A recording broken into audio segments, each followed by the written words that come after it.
정프로 스포츠 분석 채널에 방문해 주셔서 감사합니다. 저희 채널은 라이브 스코어, YG 토토, 배트맨 토토에서 제공되고 있는 스포츠로만 분석 공유하고 있습니다.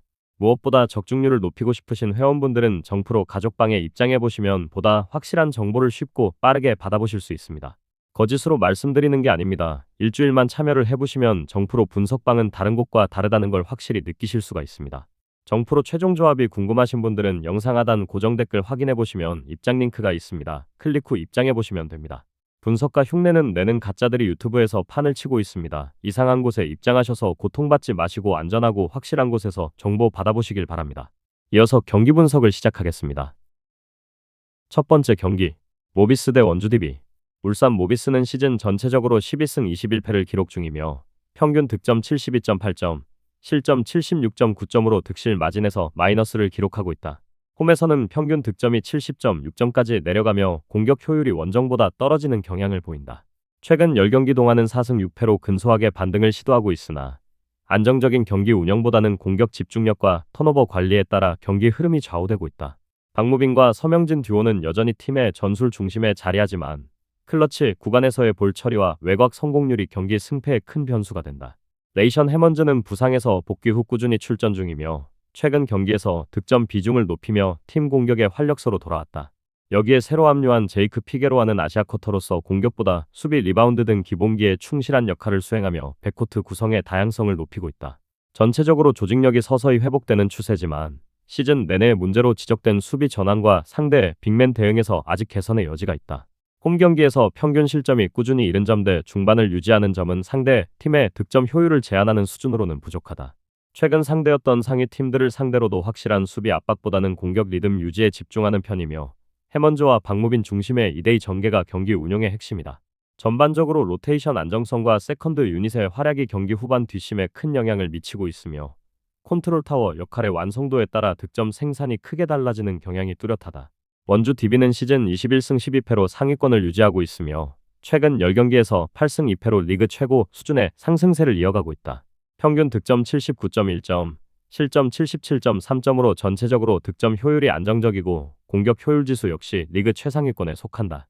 헨리 앨런스는 1월 들어 부진을 끊고 KCC전에서 20점 이상을 득점하며 부활 조짐을 보였다. 팀 내에서 확실한 1옵션으로서의 비중이 재확인된 만큼 공격 초점은 다시 그에게 맞춰질 전망이다. 에삼 무스타파는 롤 인중심의 플레이로 앨런슨과의 조합에서 상호보완적인 역할을 수행하고 있으며 알바노를 중심으로 한 백코트의 안정적인 볼 흐름은 최근 공격 패턴을 다채롭게 만들었다.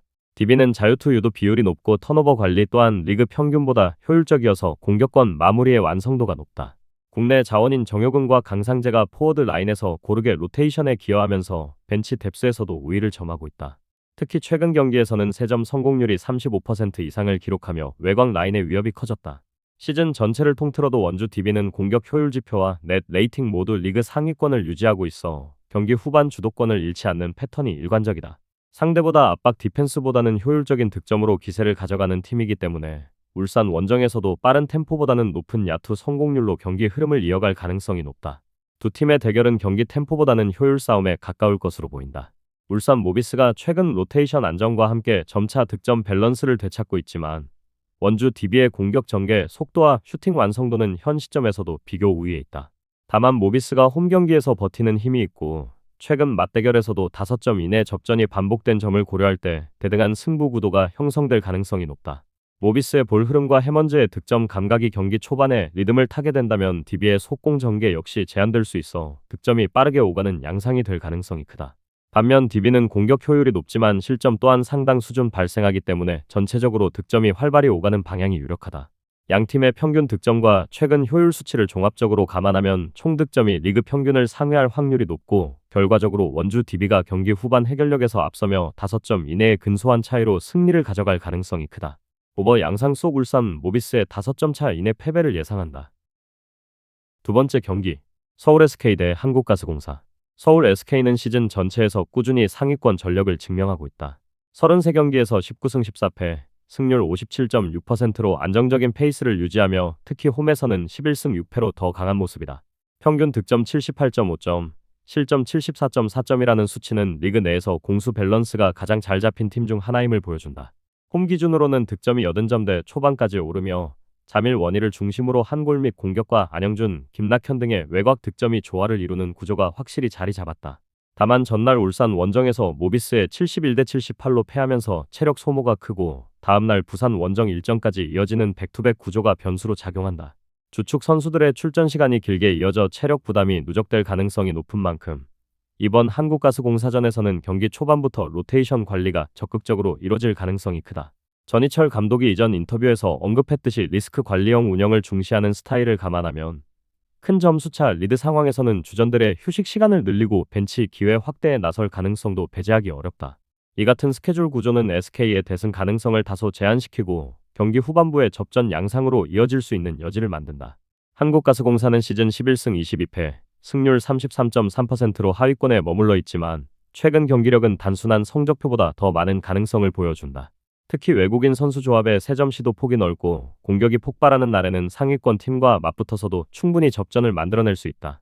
최근 10경기에서도 평균 75.6점을 기록하는 가운데 모처럼 득점 감각이 살아난 경기들이 있었다. KCC전 89득점, LG전 80득점, 삼성전 85득점 등에서 볼 수 있듯이 외곽이 터질 경우 경기 양상이 완전히 달라진다. 단점은 리바운드와 수비 집중력이다. 최근 4경기 연속 리바운드 열세를 보였고 상대 빅맨에게 세컨 찬스를 과도하게 내주는 장면이 잦았다. 이런 부분은 서울 SK처럼 원희 최부경 라인을 보유한 팀을 상대로는 결정적인 약점으로 작용할 수 있다. 그럼에도 불구하고 SK의 백투백 피로와 가스공사의 빠른 공격 전환 타이밍이 맞물릴 경우 SK의 수비 로테이션이 흔들릴 가능성도 존재한다. 보트라이트의 슈팅 기복이 심하지만 공격 리듬이 초반에 올라타면 경기 흐름을 바꿀 수 있는 변수를 품고 있다. 가스공사는 전체적으로는 하위권 전력이나 변동성이 큰 세점 시도 패턴으로 인해 경기별 스코어 폭이 크고 최근에는 수비보다 공격에 비중을 둔 운영을 통해 흐름을 주도하려는 시도를 지속하고 있다.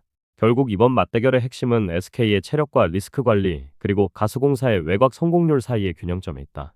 SK가 보유한 전력 우위는 여전히 분명하지만 연속 원정이라는 특수한 상황 속에서 대승보다는 효율적인 경기 운영을 우선할 가능성이 높다. SK가 홈 경기에서 보여준 평균 득점력과 가스공사의 수비 약점을 고려하면 경기 전체의 득점 흐름은 리그 평균치를 소폭 웃도는 수준으로 형성될 가능성이 크다. SK는 원희의 골 및 장악력과 외곽 라인의 세점 지원을 통해 꾸준히 점수를 쌓되 피로 누적 구간에서는 속공 실책이나 턴오버 발생이 늘어날 위험도 있다. 반대로 가스공사는 외국인 선수들의 공격 전개를 앞세워 빠른 템포로 대응하겠지만 리바운드 수싸움에서 열세를 벗어나지 못하면 두 번째 실점이 이어질 수 있다. 이러한 상호 구조를 종합하면 경기 자체는 서울 SK가 승리를 거둘 가능성이 높으나 점수 차는 한 자릿수에 머물 전망이다. 총점 흐름은 공격 효율이 살아있는 중상 득점 구도로 예상되며 변동성이 큰 슛 선택이 경기 후반까지 이어질 가능성이 높다. SK가 백투백 피로 속에서도 홈 강세를 유지하며 경기의 주도권을 쥘 것으로 보인다. 오버 양상 속 서울 SK의 5점 차 이내 승리를 예상한다. 세 번째 경기, 서울 삼성 대 수원 KT. 삼성은 최근 홈 경기에서 느리지만 안정된 공격 전개를 이어가고 있다. 직전 가스공사전에서 케렘 칸터와 유원석, 이규태로 이어지는 리바운드 라인이 돋보였으며 활발한 공세보다는 효율적인 득점 분배로 경기의 흐름을 움켜쥐었다. 이 과정에서 외곽 의존도가 다소 줄고 세컨 찬스 득점에서 우위를 보인 점이 의미 있다. 다만 이번 일정은 하루 휴식 후 연속 홈 경기라는 피로도가 누적된 구간에 속하며 4쿼터 수비 집중력 하락 위험이 존재한다. 팀 전체의 평균 실점이 여전히 높고 경기 막판 수비 로테이션이 흔들리는 구간이 반복되는 점은 변수로 남는다. 공격 효율은 유지하고 있으나 고득점보다는 상대의 실책을 유도하는 흐름에서 리듬을 찾는 편으로 이번 경기 역시 빠른 득점보다는 절제된 경기 운영이 예고된다. 반면 수원 KT는 전력 구성이 고르게 짜여 있으나 골 및 공백이 뚜렷하다. 하윤기가 발목 연골 수술로 시즌을 사실상 마쳐 평균 11.3득점, 7.1리바운드를 기록하던 내 외곽 밸런스가 흔들렸고 외국인 빅맨과 포워드들이 리바운드에서 큰 부담을 지고 있다. 여기에 조엘 카굴랑안이 전방 십자인대 파열로 이탈한 상태로 전방 압박과 수비 폭이 줄었다. 다만 김선영이 복귀하며 볼 핸들링과 트랜지션 가드 뎁스는 일정 수준 보완되었고 최근 경기에서는 후반부 상대의 수비를 벌리며 꾸준히 득점을 쌓는 형국을 보였다. 전체적인 효율면에서는 여전히 KT가 안정적이며 평균 득점은 다소 낮더라도 수비 이탈이 적어 리스크를 통제하는 방식이다. 그러나 하윤기의 부재로 인해 골밑에서의 세컨 찬스 실점이나 박스아웃 미스가 드러나면서 장기적인 인사이드 운영에는 고민이 따른다. 양 팀의 경기 양상은 고득점보다는 수비 조정과 리듬 유지가 핵심이 될 가능성이 높다. 삼성은 홈 이점을 안고 있지만 연속 경기 구간으로 체력 부담이 있다. 반면 수원 KT는 하윤기 이탈 이후 느려진 골 및 득점 속에서 확실한 공격 루트를 구축하지 못했으며 두 팀 모두 공격보다는 실책을 줄이는 방향으로 흐름이 제한될 공산이 크다. 결국 점수차가 크게 벌어지기 어려운 구조 속에서 후반전 진입 전까지 공방이 이어질 것으로 보이며 4쿼터 들어 양팀 모두 득점 효율이 낮아지는 흐름이 예상된다. KT의 전력 우위는 분명하지만 인사이드 불안과 공격 전개 속도 저하로 대승을 만들 요인은 크지 않다. 따라서 경기 전체는 낮은 득점 구간에서 흐를 가능성이 높으며 언더 양상 속 삼성의 5점 차 이내 패배를 예상한다. 다음 경기 분석에 앞서 여러분들에게 조금이나마 도움이 되고 빠르게 정보를 받아보실 수 있는 곳을 마련해 두었습니다. 저의 영상의 하단 댓글을 확인해 보시면 카카오톡 링크가 있습니다. 클릭 후 손쉽게 입장이 가능합니다. 누구나 참여 가능하고 100% 무료로 운영하고 있습니다. 돈을 주고 유료 정보를 이용하시는 것보다 저희 멤버방에서 유료 정보와 똑같은 분석 정보를 받아보실 수 있습니다. 저희 멤버방에서 제공되는 정보들과 스포츠를 좋아하고 즐길 수 있는 멤버방으로 참여하시길 바랍니다. 함께 떠들고 즐겁게 배팅 라이프를 즐기셨으면 좋겠습니다.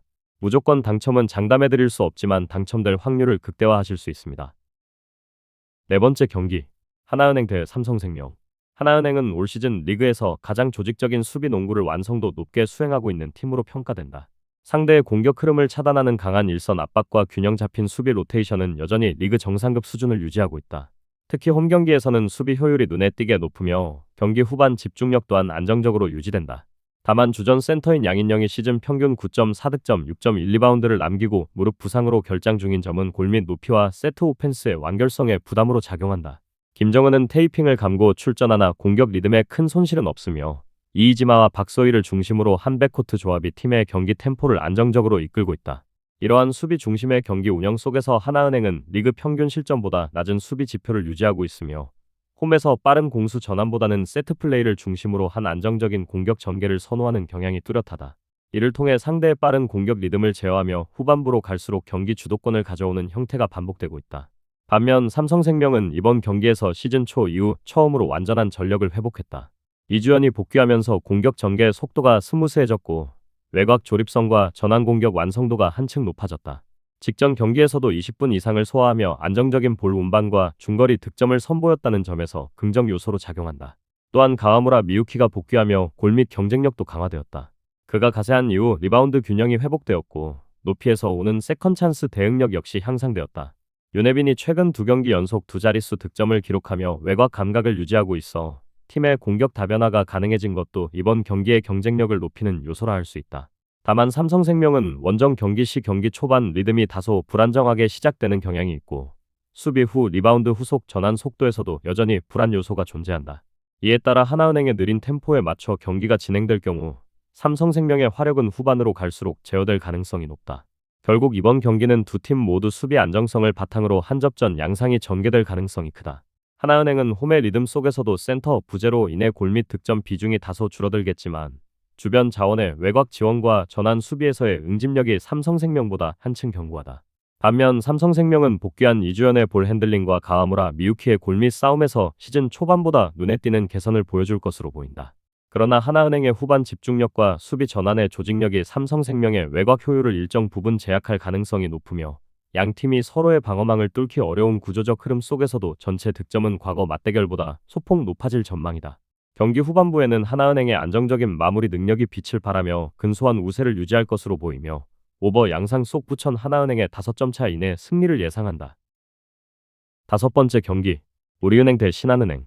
우리은행은 이번 시즌 들어 안정적인 수비 전환을 중심으로 한 경기 운영 능력을 보여주고 있다. 리그 평균보다 느린 페이스를 유지하면서 상대의 주 공격 루트를 차단하는 전술 구조가 특징이며 실점 억제력은 리그 상위권에 해당한다.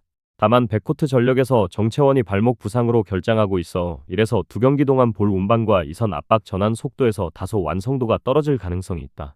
그는 시즌 평균 6.8득점, 2.9어시스트를 기록하며 세컨드 가드로서 안정감을 제공했던 선수다.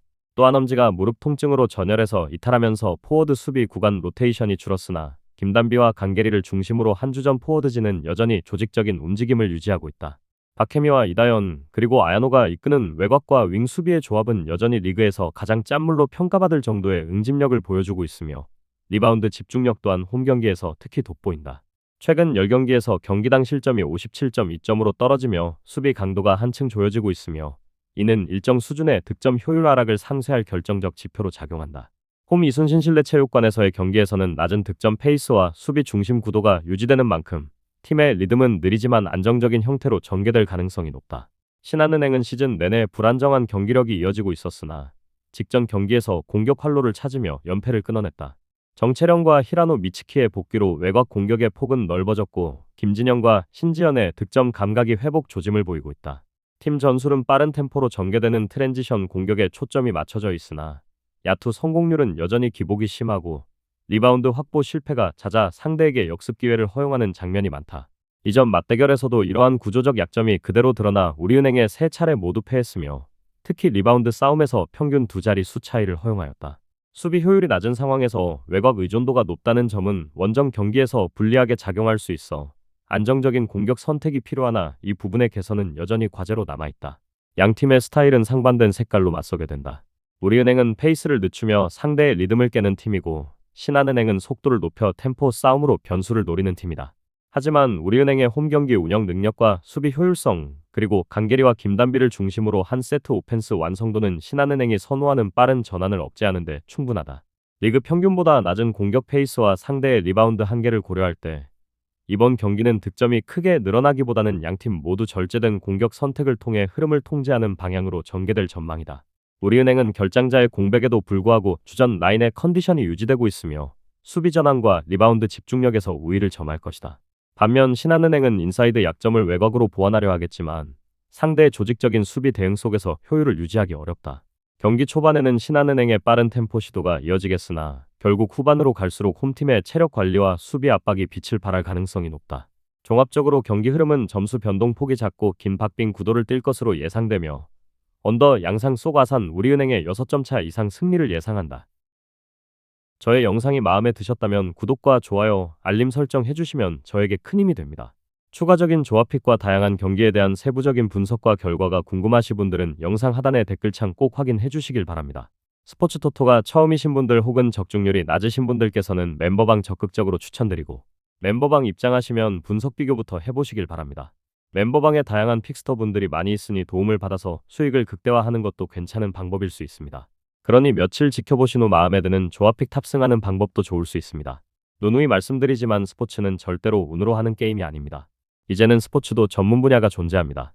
오늘도 저희 영상을 시청해주셔서 정말 감사합니다.